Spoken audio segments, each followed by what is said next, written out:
Ashwood's nights were never truly silent. The cicadas whined in the fields, the occasional semi-truck thundered down Route 12, and in the small downtown square, the lights of a half-empty parking garage hummed against the dark. But on that night, something else echoed in the concrete shell, the frantic bark of a German shepherd named Rocco. No command could silence him.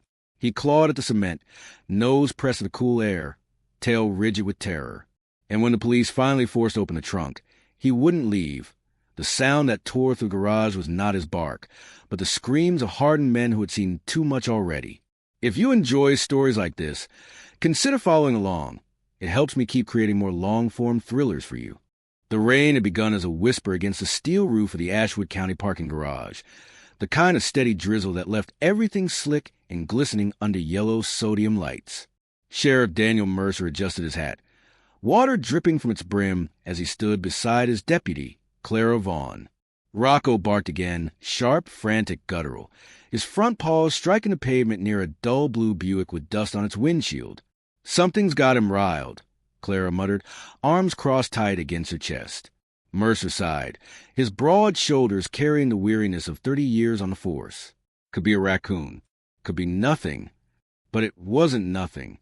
Mercer had known Rocco since the K-9's training days, had seen him track a missing boy through 2 miles of dense forest and flush out a meth lab buried under corrugated metal. The dog was steady, controlled. Tonight, he was neither. The garage was nearly empty, just 5 cars lined up like forgotten chess pieces. The town had shrunk over the years.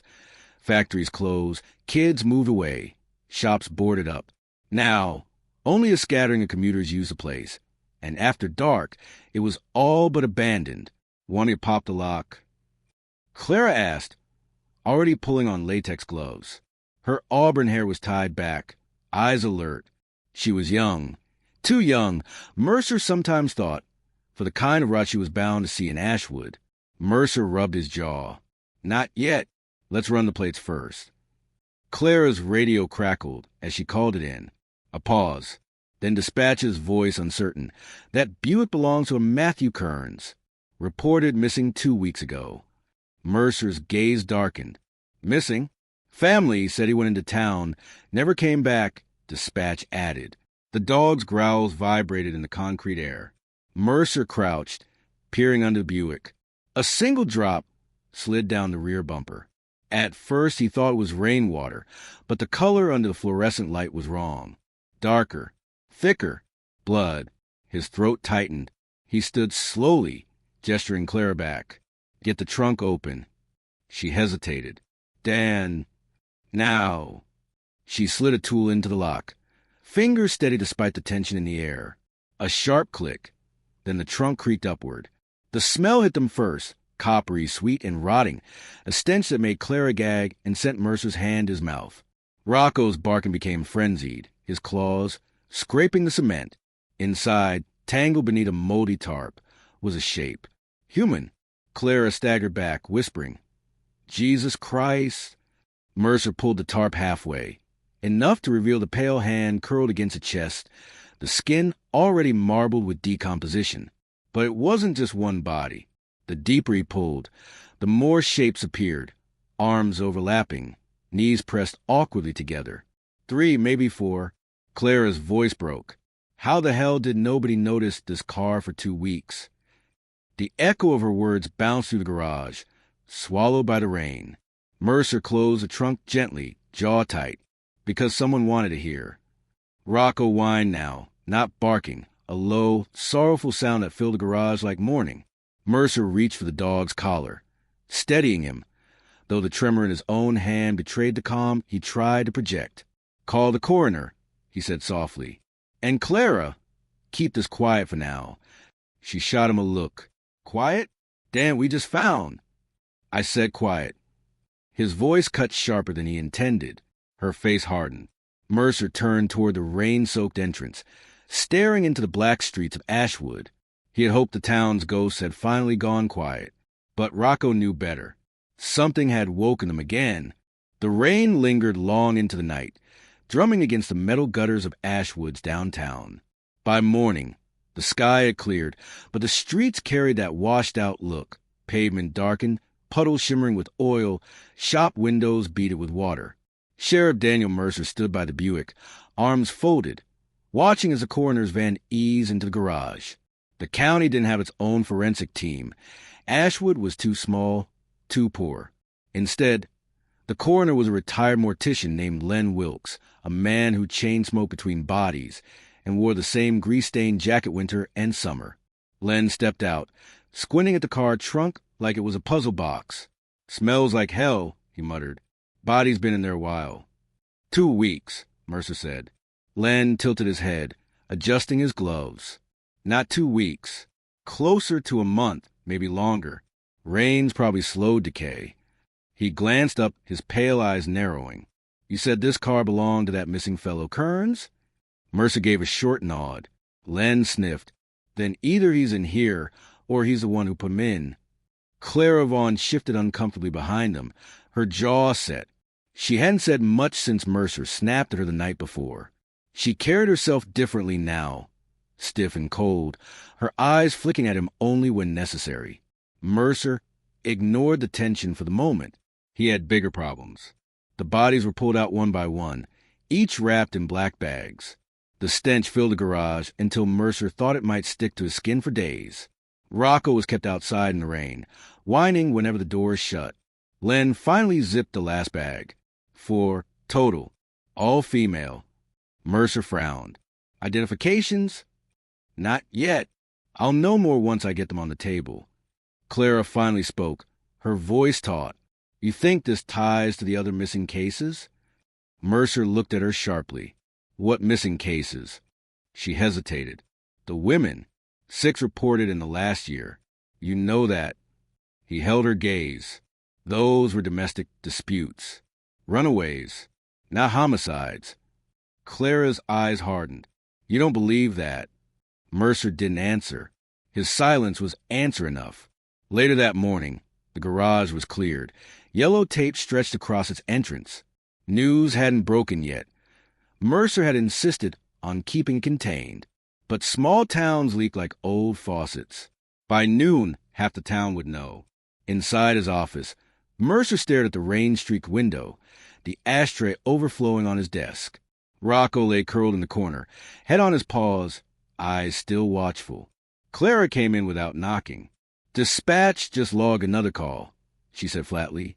"A woman swears her sister never came back from a shift at the diner. That makes 7. Mercer lit a cigarette. "Coincidence?" Her glare sharpened. "You're really going to say that? After what we found last night?" He exhaled smoke, leaning back in his chair. "Clara, this town runs on gossip and fear. If we don't control it, we'll have a mob on Main Street before sundown." "You mean covered up, like you did with Kearns?" His jaw clenched. "Watch yourself." "No!" She shot back, her voice trembling with fury. "You knew he was dirty. You knew something was off, and you let it slide because he was friend with half the damn council. Now there are 4 women in bags, and maybe more missing, because you decided not to push it." Mercer slammed his fist on the desk. The sound rattled a coffee mug. "That's enough." Silence stretched. Rocco lifted his head, ears pricked at the tension. Finally Mercer said quieter, "You don't know the whole picture." "Then tell me," Clara demanded. But he didn't. By afternoon, Len Wilkes had more to say. They met in the cramped morgue, where the air smelled of bleach and stale cigarettes. 4 tables stood in a row, the bodies covered with thin sheets. Len tapped his notes. 3 brunettes, 1 blonde, mid-20s to early 30s, all strangled, rope burns on the necks. And he flipped a photo onto the table. It showed a crude, hand-carved mark near the collarbone of one victim. A symbol, 2 intersecting circles with a jagged line through them. Clara leaned forward. "What the hell is that?" "Brand, maybe. Ritual, more likely." Len said. All 4 got the same mark. Mercer stared at the photo, his cigarette burning low. His gut tightened. He'd seen that mark before. Not recently, but years back, in an old case file the state police had buried deep. A file that was supposed to stay forgotten. Clara noticed his face change. "You know something." Mercer shook his head, too quickly. No. But Clara didn't buy it. That evening, Clara drove home restless, her mind replaying every word. She lived alone in a second-floor apartment above the hardware store, the kind of place that smelled of sawdust in summer and mildew in winter. She poured herself a whiskey and sat by the window, staring down at the wet street. Something about Mercer's reaction gnawed at her, the way his eyes had gone distant, the way he shut her out. She pulled out her laptop, typing quietly. Ashwood, missing women, symbols. Her screen filled with fragments, old newspaper clippings, archive forums, stories half erased by time. One headline froze her. Ashwood writes, Sheriff's Office closes investigation into ritualistic murders, 1994. The article was thin on details. For women, missing, later found in shallow graves near the quarry. Same symbol carved into their skin. And the sheriff back then? Daniel Mercer. The next morning, Clara arrived at the station early. Mercer was already there, staring at the bulletin board with tired eyes. Photos of the Buick, photos of the bodies, maps with red pins marking disappearances. Clara dropped the article on his desk. He didn't look at it at first, just dragged on his cigarette. Finally, he said, "You've been digging." "You lied," she said. "I didn't lie. I chose not to tell you." "That's the same thing." Mercer's face was gray with exhaustion. "That case damn near killed me. 4 women butchered. No suspect. No leads. State said bury it, so we buried it. And now it's happening again," Clara whispered. Mercer shook his head. "Not the same. Back then it ended." "Did it?" she pressed. He didn't answer. Rocco barked suddenly, low and sharp, from outside the office door. Both of them froze. The dog pawed at the hallway carpet, nose to the ground. Mercer followed, frowning. Rocco stopped at Clara's desk. Her car keys lay there on a ring. The dog sniffed them, then growled, his hackles rising. Clara stared. "Why is he?" Mercer's stomach dropped. He knew that behavior. Rocco only reacted that way to trace scents. Scents tied to death. "Where have you been parking?" Mercer asked, voice low. Clara blinked. "The same place as always. The lot by the diner."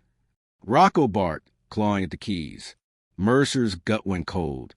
Someone had been near her car, and that someone carried the same scent as the bodies in the Buick. That night, Mercer couldn't sleep. He drove alone, headlights cutting through back roads slick with mud. The town looked smaller than ever, its street lamps buzzing like tired fireflies. He found himself at the quarry, the one from the old case. The chain-link fence was rusted, half collapsed. The pit yawned wide in the moonlight, black water at its base.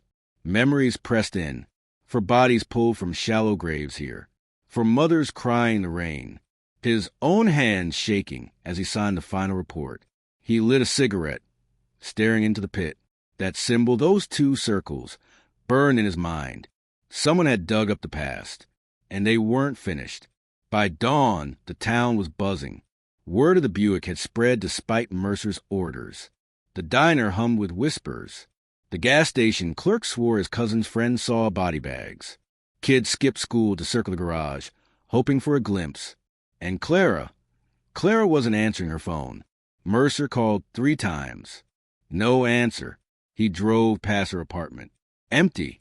Her car gone. A weight settled in his chest. By noon, the dispatcher crackled through his radio. "Sheriff, we got a situation." Caller report screaming in the diner parking lot. Officer already en route. Mercer's heart kicked. The diner parking lot. Clara's usual spot. He gunned the engine, tires spitting gravel. Rocco whined in the back seat, then barked once, sharp and urgent, as if he knew what was waiting for them. The diner parking lot shimmered in the afternoon heat, the rain from the day before gone, but leaving a faint musk of damp asphalt. Sheriff Daniel Mercer's cruiser skidded to a stop, Rocco barking furiously in the back. 2 uniforms were already there, flashlights drawn though the sun was still up. A waitress in her apron stood trembling near the entrance, muttering to herself. Mercer caught only fragments as he stepped out, screaming, car door gone. Clara's sedan sat crooked in the far corner of the lot, one door ajar. Mercer's gut knotted. He motioned the deputies back. Stay clear. Rocco lunged as soon as the door opened, nose pressed to the air. Mercer clipped the leash and let the dog pull. They circled the sedan, the German shepherd whining, pawing at the trunk. Mercer's hands shook as he slid a tool into the lock. The trunk popped. Empty, but the lining was ripped and faint smears of blood streaked the fabric. One of the deputies whispered, "Jesus." Mercer swallowed hard. Clara's voice echoed in his head, angry, defiant. You knew something was off, and you let it slide. Now she was gone. Hours bled into each other. The diner lot was sealed off, reporters circling like vultures. Mercer shut them out, shut everyone out, focusing only on the dog. Rocco caught the scent again, pulling toward the edge of the lot, across the street, through a patch of wild grass. They tracked for nearly a mile until the town gave way to trees, thick and dark. Ashwoods which weren't forgiving. Tangles of briars, mud that swallowed boots whole, trunks that seemed to close in the deeper you went. Mercer followed anyway, heart pounding. At last, in a small clearing, Rocco stopped. The ground was disturbed, freshly turned earth. Mercer dropped to his knees, digging with bare hands. His nails scraped wood. A box. No, a chest. Old, rotted. He wrenched it open. Inside lay rope duct tape, and something worse. Photographs. Clara's face, taken from a distance, at her apartment window, at the diner, getting into her car. Mercer froze. His pulse hammered in his ears. Someone had been watching her, for weeks, maybe months. And tucked beneath the stack of photos was something he recognized instantly. A badge. Ashwood County Sheriff's Department. The nameplate read, Daniel Mercer. He staggered back, bile rising in his throat. His badge. The one he lost years ago, back when the first 4 women were found. He'd reported it stolen, filed the paperwork, forgot it in the blur of grief and exhaustion. Now it sat here in a killer's chest. Whoever this was, they wanted him framed. Leaves cracked behind him. Mercer spun, hand on his holster. Clara stepped into the clearing. Her hair was disheveled, eyes red-rimmed but clear. No blood, no restraints. Alive. Relief crashed into him, stealing his breath. Clara. She raised her pistol. Don't move. The woods went still. Even Rocco froze, ears pricked. Mercer's voice shook. Clara, what the hell are you doing? Her hand was steady. I should ask you the same thing. He swallowed. They planted this. To frame me. You expect me to believe that? She hissed. The article, the old case, the symbol you pretended not to recognize. And now this? A chest full of rope and photos of me, with your badge buried inside. Mercer stepped closer, palms open. Think, Clara. If I was behind this, why the hell would I bring you here? Why would I dig it up in front of you? Her jaw trembled just slightly. Doubt flickered, but her aim didn't waver. Rocco whined, tugging on the leash, pawing at the ground. Then, from deeper in the woods, a branch snapped. Both turned. A figure emerged, tall, broad, face hidden beneath a hood. Clara faltered, gun shifting. Mercer lunged, pulling her down just as a shot rang out. Bark exploded above their heads. The hooded man bolted. Rocco tore free of the leash, sprinting into the trees with a furious bark. Rocco! Mercer roared, stumbling to his feet. He pulled Clara with him. Her pistol knocked loose in the mud. The forest erupted in chaos. Branches whipping, boots pounding, Rocco's growls cutting through the night. Mercer's lungs burned, his legs straining. Ahead, a glint of metal. The man raised his gun again. But Rocco leapt, teeth sinking deep into the man's arm. The gun flew, clattering into the dark. Mercer charged, tackling the man to the ground. They fought in the mud, fists in fury. The hood ripped free in the struggle. Mercer froze. The face staring up at him was one he knew. Deputy Raymond Holt, his oldest friend. 30 years on the force together. Holt spat blood, eyes burning with rage. You never should have dug it back up, Dan. Clara staggered forward. horror twisting her face. "It was you?" Holt snarled, struggling against Rocco's teeth. "You let me bury it once. You were supposed to let it stay buried." Mercer's fist trembled as he pinned the man down. Memories surged. Late nights in the station. Holt always one step ahead on the old case. Holt insisting they close it. Holt pressing the paperwork through. All this time, Clara grabbed a fallen gun. Hands shaking. He killed them. He killed all of them. Mercer's chest heaved. The betrayal cut deeper than any blade. Holt, his brother in arms. Holt, who knew all his secrets. Holt, who used his stolen badge to keep the town's ghost chained to Mercer instead. Rocco growled, jaws still locked tight. Holt sneered through the pain. "You'll never prove it. Not without burning yourself, too. You signed off back then, remember? The blood's on your hands, too." Mercer's throat closed. He looked at Clara, at the gun shaking in her grip. Her eyes begged him for direction. He could end it now. One pull of the trigger, and Holt's secrets would die with him. Or he could drag this poison into the light, knowing it would destroy them all, himself included. For a long moment, the woods held its breath. Then Mercer spoke, voice low, raw. "No more burying." He rested Holt's arms behind his back, snapping cuffs onto his wrists. Rocco released him reluctantly, teeth dripping red. Clara exhaled, her whole body trembling. The forest echoed with distant sirens. The trial broke Ashwood apart. Deputy Raymond Holt was paraded before the county as a monster, the quiet, dependable man unmasked as a killer who'd haunted the town for decades, for women in the 90s, for in the present, and plans for more. But the trial did not spare Sheriff Mercer. Questions rose. How could he not have known? Why did he let Holt close the old case? Why had he signed off on false reports?